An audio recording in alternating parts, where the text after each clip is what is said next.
Assalamualaikum warahmatullahi wabarakatuh. Kami dari kelompok 1 yang beranggotakan, yang pertama adalah Ahmad Ali Nuruta, yang kedua Eka Indriani Tandiranu, yang ketiga Khalif Ardiansyah, dan yang keempat Raden Raffi Mahendra Kusumadani. Pada kesempatan kali ini, kami akan menjelaskan mengenai teori pengolahan informasi. Untuk lebih jelasnya, langsung saja kita menuju pada pembahasan materi kali ini. Teori pengolahan informasi atau teori pemrosesan informasi memandang aspek lingkungan memegang peranan penting dalam belajar. Teori pemrosesan informasi sebagaimana dijelaskan oleh Byrnes memandang belajar sebagai suatu upaya untuk memproses, memperoleh, dan menyimpan informasi melalui short-term memory atau memori jangka pendek dan long-term memory atau memori jangka panjang. Dalam hal ini, belajar terjadi secara internal dalam diri peserta didik.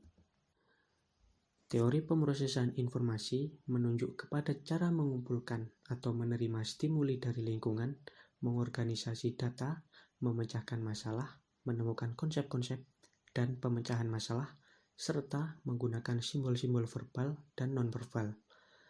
Teori ini berkenaan dengan kemampuan memecahkan masalah dan kemampuan berpikir produktif, serta berkenaan dengan kemampuan intelektual umum, atau General Intellectual Ability. Adapun landasan penting teori pemrosesan informasi yaitu yang pertama adalah prior knowledge atau pengetahuan awal. Yang kedua ada rancangan tujuan yang berorientasi kognitif. Yang ketiga adalah umpan balik atau feedback. Dalam pemrosesan informasi terjadi interaksi antara kondisi internal dan kondisi eksternal, serta interaksi antara keduanya akan menghasilkan hasil belajar. Pembelajaran merupakan keluaran dari pemrosesan informasi yang berupa kecakapan manusia yang terdiri dari informasi verbal, informasi verbal, terus kemudian kecakapan intelektual, dan yang ketiga strategi kognitif, serta sikap dan juga kecakapan motorik. 8 fase proses pembelajaran menurut Robert Gatchne dalam pemrosesan informasi adalah motivasi, pemahaman, pemerolehan, penahanan, ingatan kembali, generalisasi, perlakuan, dan umpan balik. Untuk pembahasan selanjutnya akan dilanjutkan oleh teman saya dari anggota kelompok ini. Khalif Ardiansyah akan menjelaskan tentang asumsi teori pengolahan informasi. Pengolahan informasi terjadi dalam tahapan-tahapan yang memisahkan antara penerimaan sebuah stimulus dan pemberian sebuah respon. Asumsi lain mengenai pengolahan informasi menyatakan bahwa pengolahan informasi dapat dianalogikan dengan pengolahan komputer. Manusia menerima informasi, menyimpannya dalam memori, dan mengambilnya lagi saat yang diperlukan. Para peneliti juga berasumsi bahwa pengolahan informasi terlibat dalam semua aktivitas kognitif, yaitu melihat, merasakan, mengulang, berpikir, memecahkan masalah, mengingat, lupa, dan mencitrakan. Selain itu, masih ada juga asumsi yang menjadi asumsi dasar, antara lain informasi yang tersedia yang berasal dari lingkungan diproses oleh serangkaian sistem pengolahan informasi seperti perhatian, persepsi, dan memori jangka pendek. Yang kedua, sistem pengolahan informasi ini mengubah bentuk informasi ke dalam bentuk yang lebih sistematis. Yang ketiga, adapun yang menjadi tujuan penelitian yang dilakukan oleh para ahli adalah untuk mengidentifikasi proses dan struktur yang mendasari penampilan kognitif. Yang keempat, sistem pengolahan informasi pada manusia sama dengan sistem pengolahan informasi pada komputer. Kemudian, saya akan menjelaskan tentang sistem memori manusia. Dalam penggunaannya, memori melewati 3 proses, yaitu perekaman, penyimpanan, dan pemanggilan.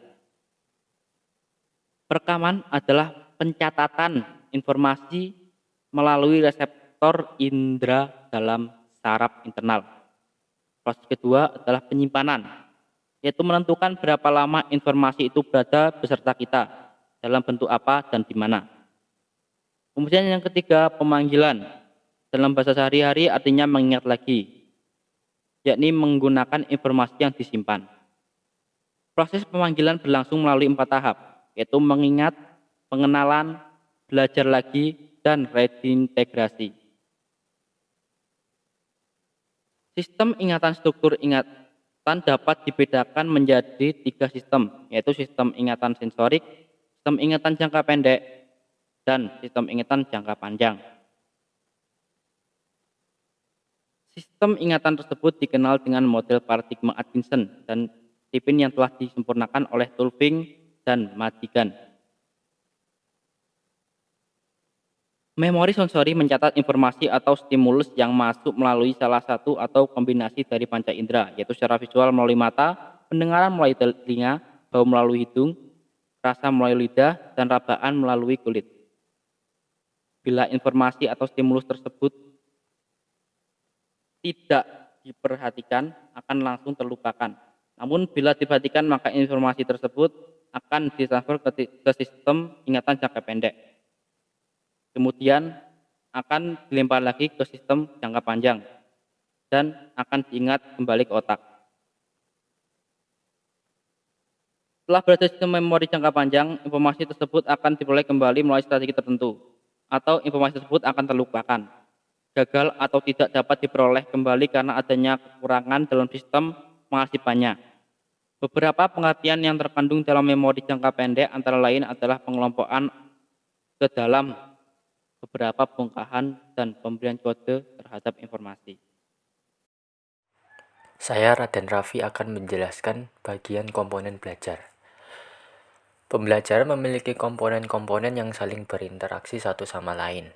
Komponen belajar harus ada untuk mencapai tujuan dari pembelajaran tersebut. Nah, komponen-komponen tersebut adalah yang pertama pendidikan dan peserta didik. Pendidik atau guru adalah pelaku utama yang merencanakan, mengarahkan, dan melaksanakan kegiatan pembelajaran yang terdapat dalam upaya memberikan sejumlah ilmu pengetahuan kepada peserta didik. Seorang pendidik haruslah memiliki kemampuan dalam mengajar, membimbing, dan membina peserta didiknya dalam kegiatan pembelajaran. Keberhasilan atau penerapan strategi pembelajaran sangat tergantung dengan guru dalam menggunakan metode, teknik, dan taktik pembelajaran. Seorang guru yang memberikan materi pembelajaran hanya sebatas menyampaikan materi pelajaran akan berbeda dengan seorang guru yang menganggap mengajar adalah proses pemberian bantuan kepada peserta didik. Yang kedua adalah tujuan pembelajaran. Tujuan pembelajaran adalah faktor yang sangat penting dalam proses pembelajaran. Dengan adanya tujuan, maka guru memiliki pedoman dan sasaran yang akan dicapai dalam kegiatan mengajar. Setiap perancang harus mempertimbangkan secara mendalam tentang rumusan tujuan umum pengajaran yang akan ditentukan. Yang ketiga ada materi pembelajaran. Materi pembelajaran atau bahan ajar adalah segala bentuk bahan yang digunakan untuk membantu pendidik dalam melaksanakan kegiatan belajar mengajar. Bahan ajar berisi informasi alat dan teks yang diperlukan untuk perencanaan dan penelaahan implementasi pembelajaran. Bahan ajar mencakup petunjuk belajar, kompetensi yang akan dicapai, informasi pendukung, latihan, petunjuk kerja, dan evaluasi. Yang keempat ada metode pembelajaran. Untuk melaksanakan suatu strategi pembelajaran digunakan metode pengajaran tertentu. Dalam pengertian demikian ini, maka metode pembelajaran menjadi salah satu unsur dalam strategi belajar mengajar. Metode pembelajaran didefinisikan sebagai cara yang digunakan guru dalam menjalankan fungsinya dan merupakan alat untuk mencapai tujuan pembelajaran. Yang selanjutnya, alat atau media pembelajaran. Alat pembelajaran adalah media yang berfungsi sebagai alat bantu untuk memperlancar penyelenggaraan pembelajaran agar lebih efisien dan efektif dalam mencapai tujuan pembelajaran. Alat atau media pembelajaran dapat berupa orang, makhluk hidup, benda-benda, dan segala sesuatu yang dapat digunakan guru sebagai perantara untuk menyajikan bahan pelajaran. Yang berikut yaitu aplikasi teori pengolahan informasi dalam belajar.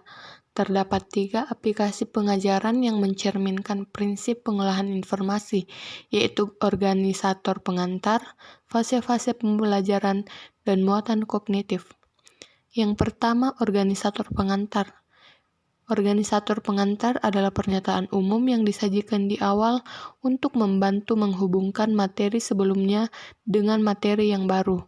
Landasan konseptual untuk organisator pengantar diperoleh dari teori Ausubel tentang pembelajaran resepsi yang bermakna. Belajar yang menjadi bermakna ketika materi yang baru memiliki hubungan sistematis dengan konsep-konsep yang relevan dalam LTM, yang berarti bahwa materi baru memperluas, memodifikasi atau mengembangkan informasi dalam memori. Yang kedua yaitu fase-fase pembelajaran. Persiapan untuk belajar mencakup aktivitas-aktivitas pembelajaran pendahuluan. Syak pada tahun 2012 menguraikan fase-fase dalam pembelajaran sebanyak 9 item sebagai berikut. Yang pertama yaitu memperhatikan, yang kedua harapan, yang ketiga penarikan, yang keempat persepsi selektif, yang kelima pengkodean semantik, yang keenam penarikan dan pemberian respon, yang ketujuh penguatan, yang kedelapan pemberian tanda untuk penarikan, dan yang terakhir yaitu generalisabilitas. Yang ketiga yaitu muatan kognitif. Sistem pengolahan informasi hanya dapat menangani beberapa pengolahan sekaligus. Jika terlalu banyak stimulus yang datang secara bersamaan, para pengamatnya akan kehilangan banyak dari stimulus tersebut karena kapasitas perhatian mereka yang terbatas. Tipe pertama adalah muatan kognitif intrinsik, tergantung pada karakter-karakter informasi yang tidak dapat diubah yang akan dipelajari dan hanya akan mudah dicapai jika siswa mendapatkan sebuah skema kognitif yang efektif untuk mengolah informasi. Dan yang kedua yaitu muatan kognitif ekstrinsik, disebabkan oleh cara bagaimana materi-materi disajikan atau oleh aktivitas-aktivitas yang perlu dimiliki oleh siswa.